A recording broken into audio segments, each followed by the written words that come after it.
इसके लिए है क्योंकि जो अभी सरकार चला रहे, ये निकम्मी सरकार जो चला रहे हैं, उन्होंने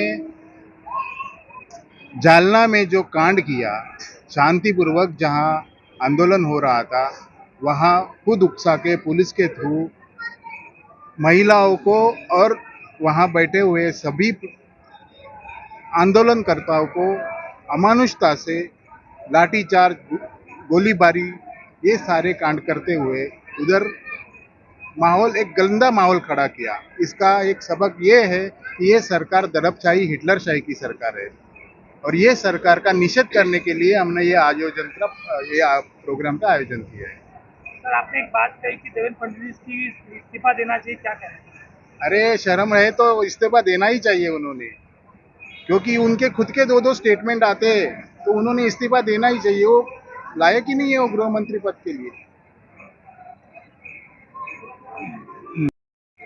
जिस तरह से जालना पे जिस तरह से का अलग तरीके का बवाल जो देखने को मिला है, इस पर आप क्या कहना चाहेंगे? मी याच्यावरती हेच सांगेन, कारण जे महाराष्ट्रभरामध्ये मराठा आरक्षणासाठी जे लाखोंच्या संख्येने 57-58 मोर्चे काढण्यात आले, हे एवढे लाखोंच्या संख्येने मराठा समाज रस्त्यावर उतरलेला होता. मोर्चा शांततेत मोर्चा काढत होता. इतर समाजाच्या यांनी पण त्यांना सहकार्य केलेलं. याच्यात या 57 मोर्चांचा आपण अभ्यास केला असता हे तुमच्या निदर्शनात येईल की मराठा समाजाने कुठेही हिंसकपणाने आंदोलन करताना कुठल्याही प्रकारचा गालबोट लागेल असं मराठा समाजाने कोणतंही कृत्य केलं नव्हतं. मग जालन्यामध्ये आमचे जे मनोज हेजनगे साहेब, आमचे जे मराठा एक बांधव आंदोलनाला बसलेले, कारण आता काही दिवसातच शासकीय नोकऱ्या लागणार आहेत, त्यात मराठा युवकांना त्याच्यामध्ये नोकऱ्या लागण्यासाठी त्यांनी मराठा समाजासाठी एक आंदोलन घेतलेलं होतं. परंतु त्या ठिकाणी असं निदर्शनात आलं की तिथे आंदोलन करते होते 1000 आणि पोलिसांचं संख्याबळ होतं 2000. मग याच्यावरून हे कळतं की या ठिकाणी कुठे स्थानिक सरकारचं, जे महाराष्ट्र शासनाचं गव्हर्नमेंट आहे, स्थानिक गृहमंत्र्यांचंच कुठेतरी आंदोलन चिरडून टाकण्यासाठी षडयंत्र होतं.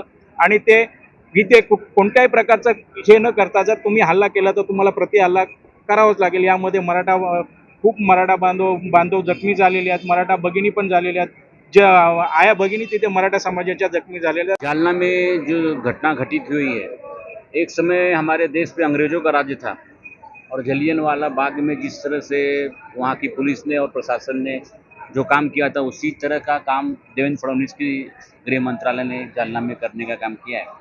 और उन्होंने जिस तरह से अमानुष रीत से लोगों के ऊपर लाठी बरसाई है, और हमारे उप मुख्यमंत्री और गृह मंत्री साहब बोलते हैं कि मैं बहुत सौम्य वहाँ पे लाठीचार्ज हमने किया था।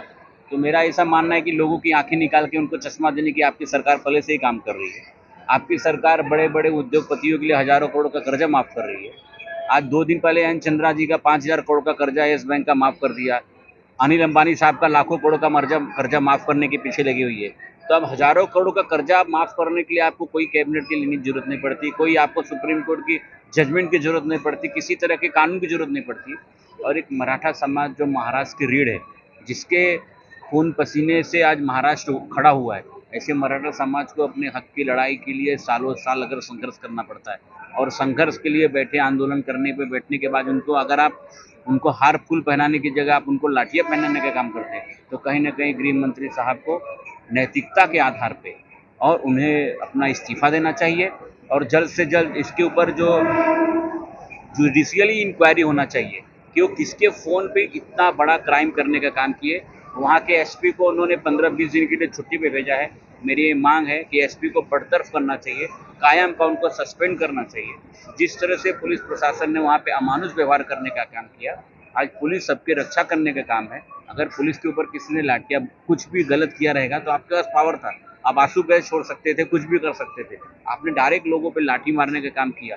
कल वहाँ पे बड़ा कोई दुर्घटना हो जाता, 2-4 लोग की जान चली जाती, तो आप पुलिस डिपार्टमेंट अपने आप को कोई माफ़ कर सकती थी। और किसके फ़ोन पे ये कार्रवाई हुई है, उसकी पूरी सकोल चौकसी होना चाहिए। और जब तक चौकसी का अहवाल महाराष्ट्र की जनता के पास नहीं आता है, तब तक गृह मंत्री ने अपने पद से इस्तीफा देना चाहिए।